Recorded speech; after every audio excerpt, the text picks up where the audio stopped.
Hey everyone, welcome to Plants and Politics. So as I promised, I wanted to keep you updated on the story I've been following for a few months now. It's about the former Republican lawmaker and former Marine Frank Artiles and how he hired essentially a fake candidate to swing the race to the Republican candidate, Ileana Garcia. Mr. Artiles was booked on Thursday after turning himself in. His 25-page arrest affidavit states that he's being charged with false swearing in connection with voting or election, making or receiving 2 or more campaign contributions in excess of the limits, and conspiracy to make or receive 2 or more campaign contributions in excess of the limits.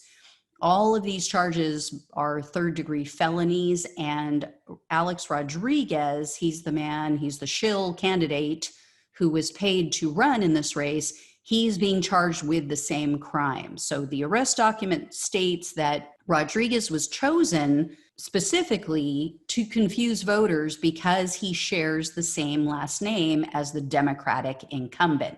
And the Miami-Dade State Attorney, Catherine Fernandez-Rundle, spoke at a news conference the same day that Artiles was arrested. And she explained that while running a straw candidate like Rodriguez is not in and of itself illegal in Florida, handing him large sums of money to essentially bribe him to run is illegal.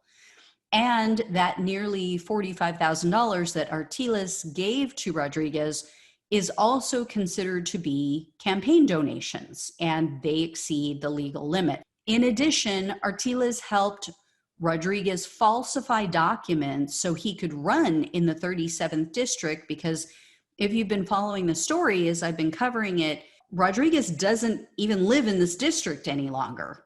He hasn't lived there for 10 years. And so they used an old ID that he had and manipulated it to look as if he was still living there. Artiles also had Rodriguez change his party affiliation from Republican to Independent right before he filed the paperwork to run. And he initially gave Rodriguez $2,000 to be used to open a campaign bank account. That was something that was in question because Rodriguez was down on his luck. He was completely financially strapped. He had all kinds of debts unpaid. And so he was a perfect target for this scam because he needed the money. So the state attorney also made clear that there's no evidence to suggest that Ileana Garcia was involved in the scam or even knew the 2 men. She is, of course, the Republican who ended up winning by, I believe it was 32 or 34 votes.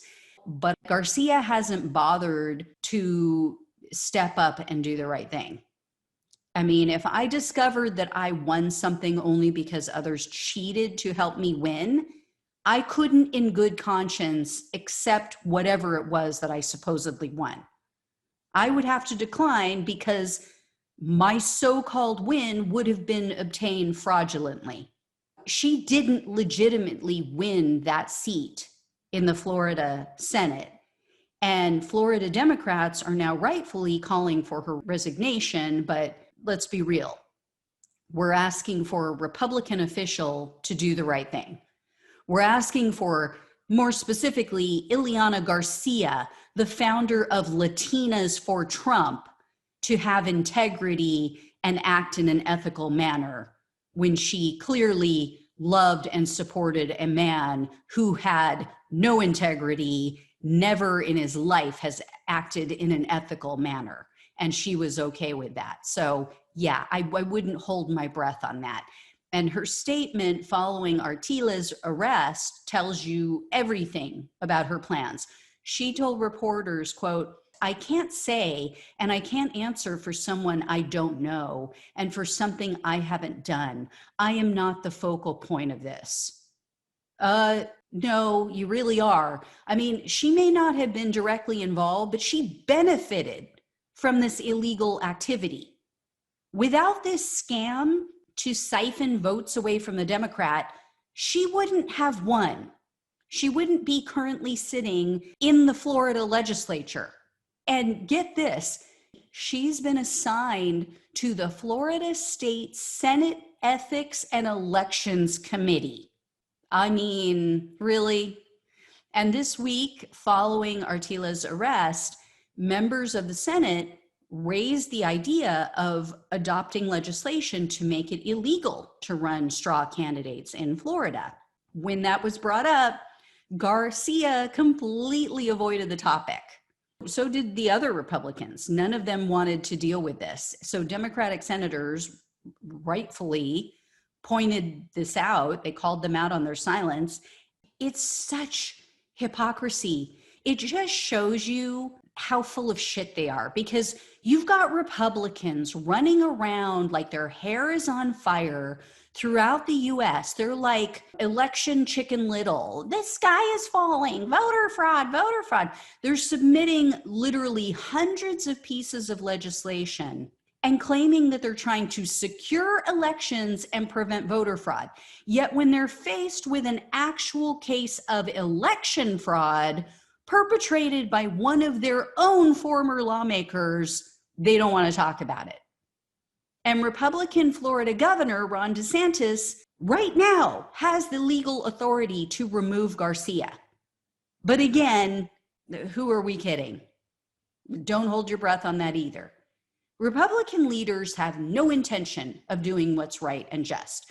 They're too busy submitting bills to try to limit voting in Florida. Right now, as I speak, they're trying to make it a requirement that everyone who requested a vote by mail ballot this year must reapply again to vote in 2022.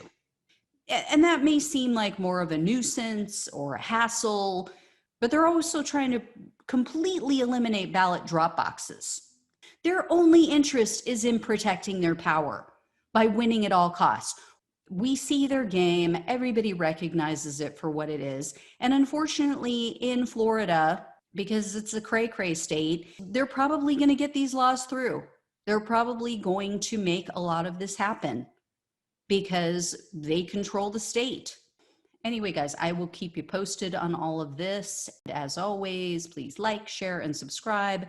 Thank you so much for watching and listening. Take care, and I'll talk with you soon.